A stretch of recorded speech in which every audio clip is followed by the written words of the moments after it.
Can I please have my mom before I go? Mr. Bates, please hold Miss Pike and the doctor. In the courtroom, Christa Pike broke down in tears, glancing towards her mother, hoping for one final embrace before she was led away. Hundreds of miles from that courtroom, another mother was left with a very different kind of goodbye. More than 30 years have passed, yet to this day, she still refuses to bury her daughter's ashes. Not because she cannot let go, but because part of her daughter's skull remains locked inside a Tennessee evidence room. One daughter was still able to ask for one final embrace. Another mother never had the chance to embrace her daughter again. To understand how two lives became forever bound by one horrifying night, we have to return to Knoxville, Tennessee.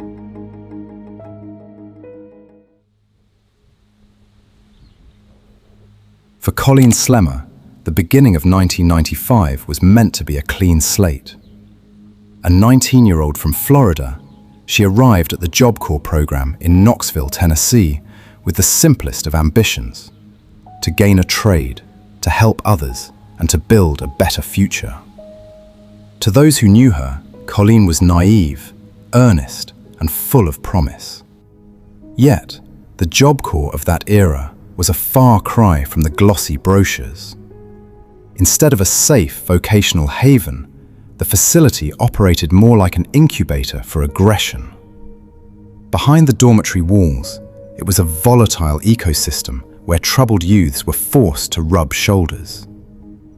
Carrying razor blades or box cutters in one's jacket pocket was commonplace, a grim necessity for survival in a place where one watched their own back. It was into this harsh environment that Colleen attempted to settle. And it was there that she crossed paths with a circle that hailed from a much darker corner of the world. A small, insular faction within the dorms, led by two figures, Christa Pike and her boyfriend, Tadaryl Shipp. To the casual observer, Christa and Tadaryl might have appeared as typical, rebellious teenagers. But behind closed dormitory doors, they harbored a dangerous fixation on the occult and satanic worship. They cultivated a closed circle, ostracizing themselves from the other students, and manufactured an aura of menace that prompted most to steer well clear. Tadaryl was obsessed with the literature of the macabre. Christa was his most fervent and protective devotee. Colleen, in her earnestness, never realized she was edging far too close to the fire. The catalyst was a petty grievance that spiraled into catastrophe. A rumor began to circulate through the corridors, an unfounded whisper that Colleen was quietly interested in Tadaryl and was trying to make a move on him. Colleen denied the accusation repeatedly. She had no such intentions. But in Christa's mind, the denial fell on deaf ears. The gossip had curdled into a consuming delusion, a toxic obsession. Christa convinced herself that the girl from Florida was a threat that needed to be eradicated. Colleen was merely a teenager seeking a future. She had no idea that she had provoked the ire of a fractured soul, one that was simply waiting for the right moment to reveal its true, harrowing face. Friday, the 13th of January, 1995. By 8 o'clock in the evening, the Knoxville winter air was biting, settling deep into the skin. Back at the dormitory, Christa felt a sudden, hollow surge of emotion, which she described in terms both simple and chilling. She felt very mean. Christa, Tadaryl, and another student, Shadola Peterson, approached Colleen. They offered something almost impossible for a teenager to decline: an invitation to take a walk away from the campus to relax. Colleen, though perhaps hesitant, eventually gave a nod of consent. The four of them left the Job Corps grounds. Streetlights gradually thinned behind them as they wandered toward a secluded, wooded area near the University of Tennessee campus.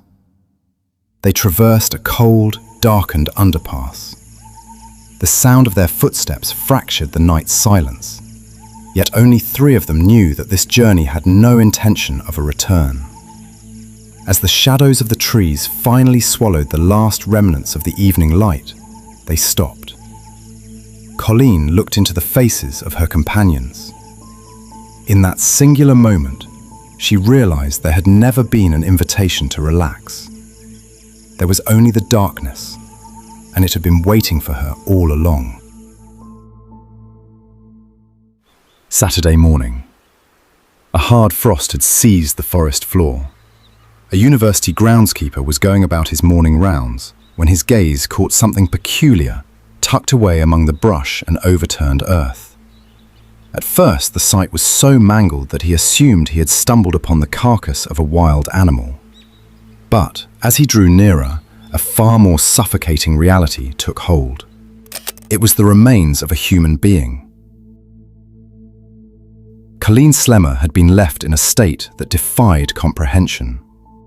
There is no need to spell out the specifics to grasp that she had been subjected to a protracted, agonizing ordeal. A dark symbol of possession had been carved into her chest, and a piece of her had been taken while her heart was still beating. While the police scrambled to secure the scene, back at the Job Corps canteen, Christa sat in eerie calm. She ate her breakfast, gesturing casually to a dark stain on her shoe. When asked about it, she replied with chilling detachment. "That isn't mud, that's blood." She then reached into her pocket, withdrew a crumpled napkin, and revealed a small object to her peers. It was a fragment of Colleen's skull, a piece she had deliberately prized from the scene, stowed in her pocket, and brought to the canteen table that morning as a trophy of conquest. The hubris was as astounding as it was grotesque. Within 36 hours, Christa, Tadaryl, and Shadola were in custody.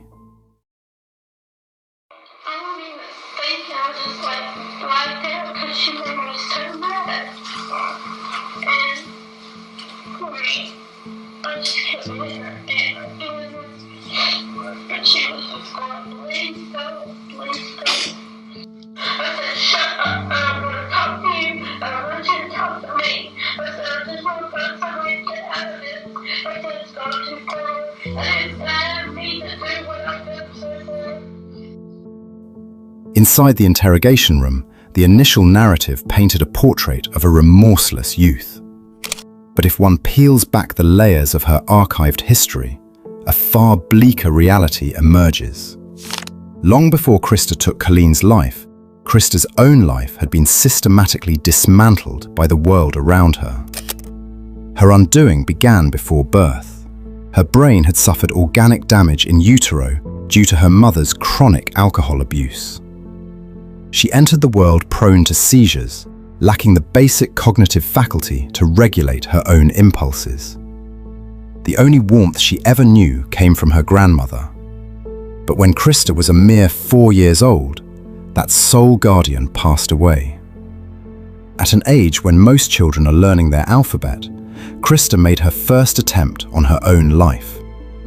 From that point on, she was cast into a bottomless pit of despair.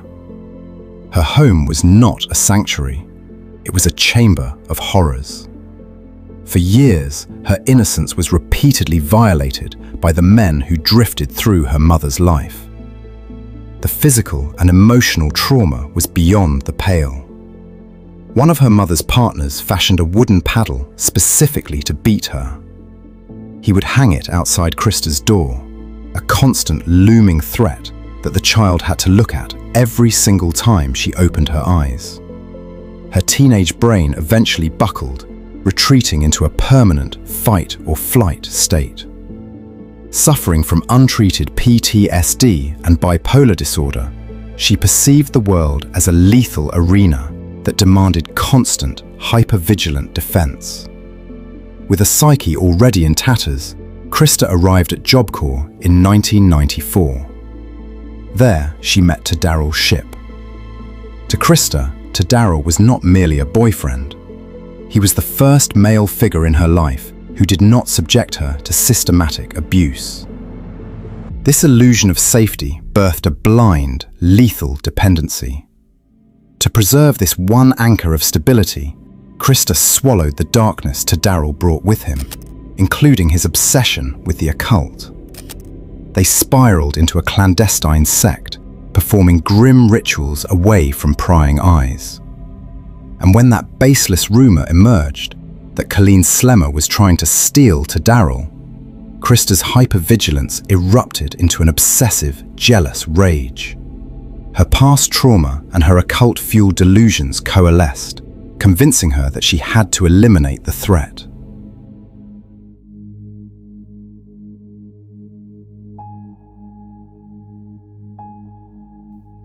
Of every document I studied while putting this case together, reconstructing, minute by minute, what happened on Friday, the 13th of January, 1995, was, without question, the most difficult part. That night, time seemed to move painfully slowly. Beneath the frozen trees of the university campus, Colleen did not die immediately. She was forced to endure almost an entire hour of unimaginable suffering, cut after cut. Through the pain, Colleen cried. She pleaded again and again, begging for just a little mercy.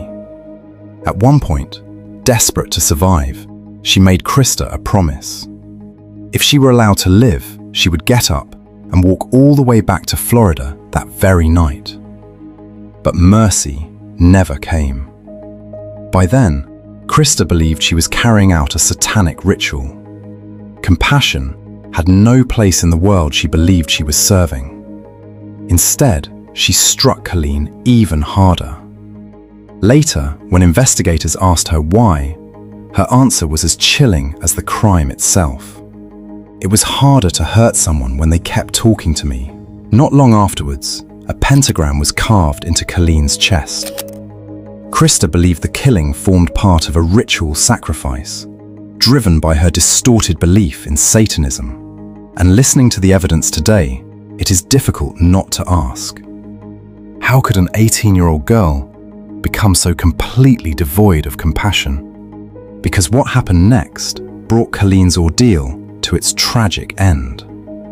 After enduring nearly an hour of unimaginable suffering, her life was finally taken.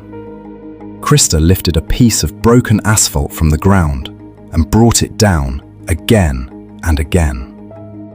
In the freezing silence of that January night, the heartbeat of a young woman from Florida was silenced forever.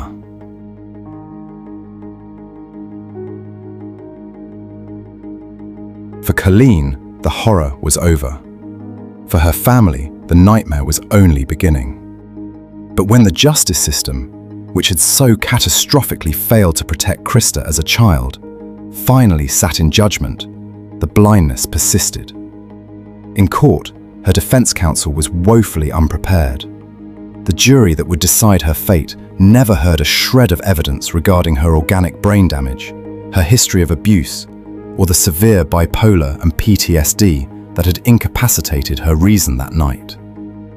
And the final, bitter twist of history, Tadaryl Shipp, the architect of the satanic obsession, who participated in the same atrocities, escaped a death sentence simply because he was a few months shy of his 18th birthday. The law afforded him a loophole. Christa, having just turned 18, was marched alone toward the executioner.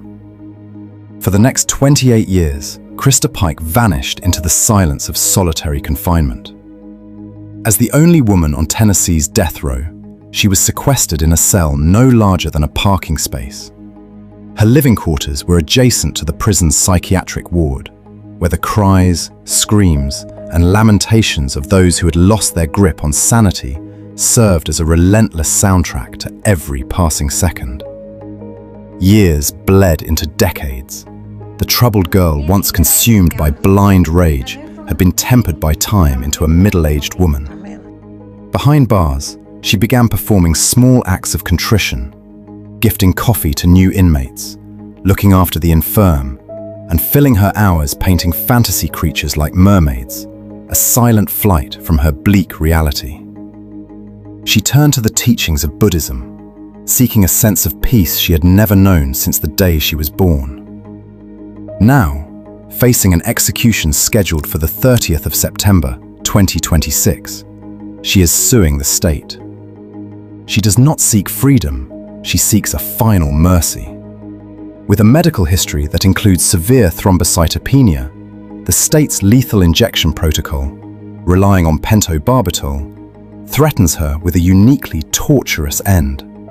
Fluid filling her lungs, effectively drowning her in her own blood.